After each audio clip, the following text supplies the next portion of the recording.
Hello everyone, welcome to this tutorial. So today I will show you how to make this kind of effects.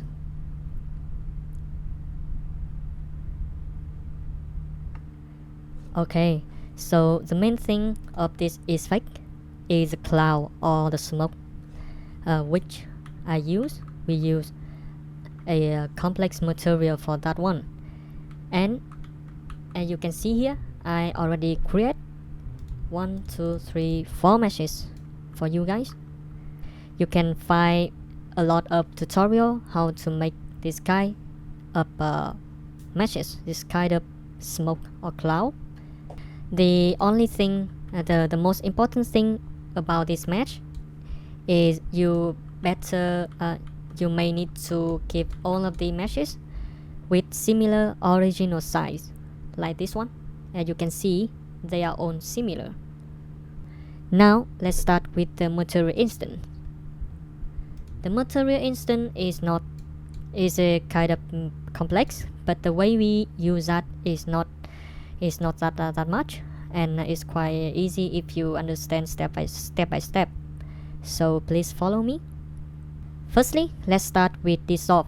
As you can see here, we have a dissolve function.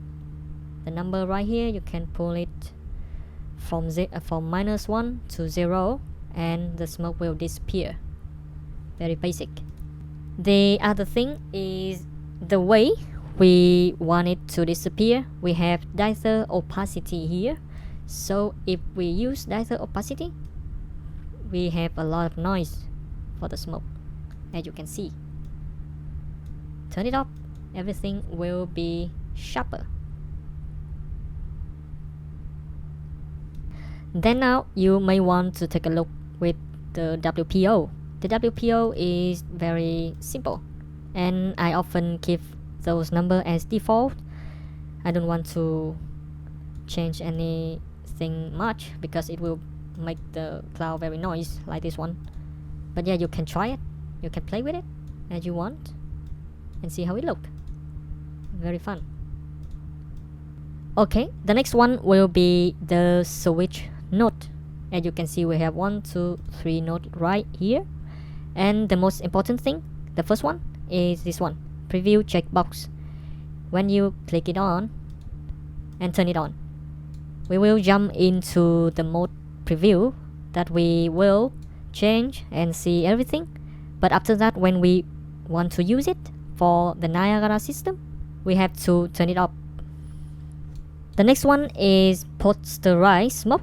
As you can see here, this box, if you check it on, the smoke will be sharper, and you can play with 3 main functions right here, like this one. If you want more light in the smoke, or you want something darker, further, wider, or something like that. And also this one. Actually, all of these functions also impact with the normal smoke, as you can see here. And one more thing is the radius. You can change the radius to see what happened. The next one is the smoke color. You can try to find some good color here, but then when you turn it up, everything will turn into only white, because we will have to choose the color inside the Niagara system. Now, as you can see, we have used directional light. This one means the system will use light source, the directional light, to find out which way to make the smoke lighter and which part will be darker. For now, when you don't use this one, we have the directional light will be handled by ourselves. You can change this one to see how the light should be. Play with it. If you don't want it contact with the directional light in the scenes.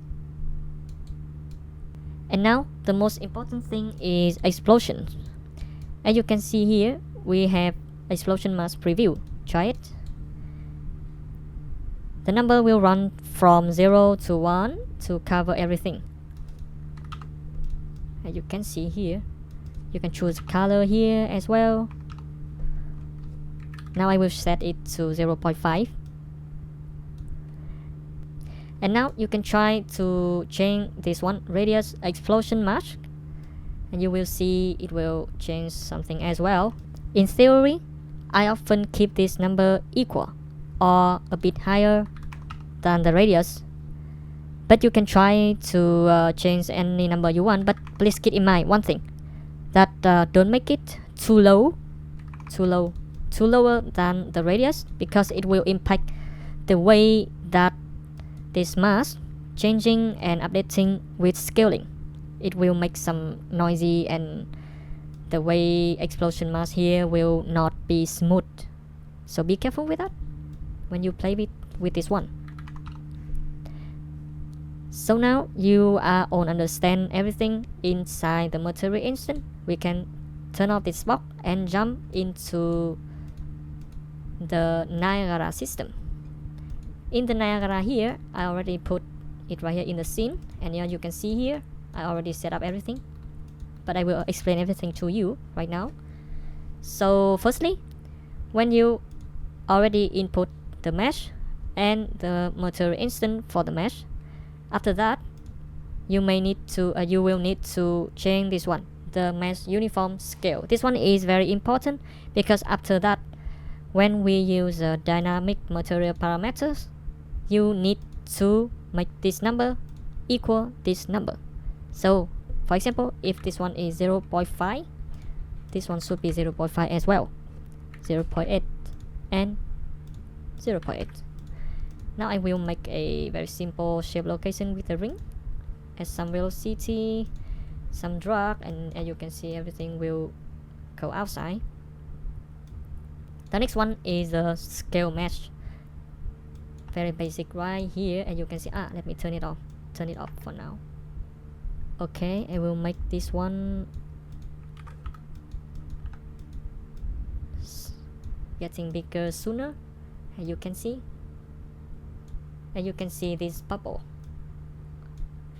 this shadow, and the highlight is not very smooth, right? Yeah, okay, so let's choose some color for this for now, so we can see it better. And now we jump into the dynamic parameter. So basically, the second one is mesh scale size. You need to copy this one and paste right here, so it will match. And let me turn off this one for now.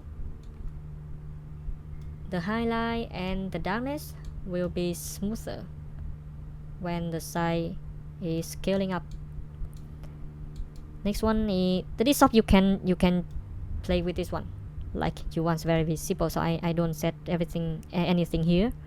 The next one will be the explosion mask. As you can see, I make it run from 1 to 0 at 0.7, and it very smooth, right? Yeah. And the second parameter is this one, and you should turn it on, and you can play something with the strength right here, make it a little bit noisier. I'll make it run faster or something like that. But one thing, please keep this one as 1 or something other, but not 0, because if it's 0, the explosion color will be black. You can make this one brighter as you want, something like this one, or make it very simple.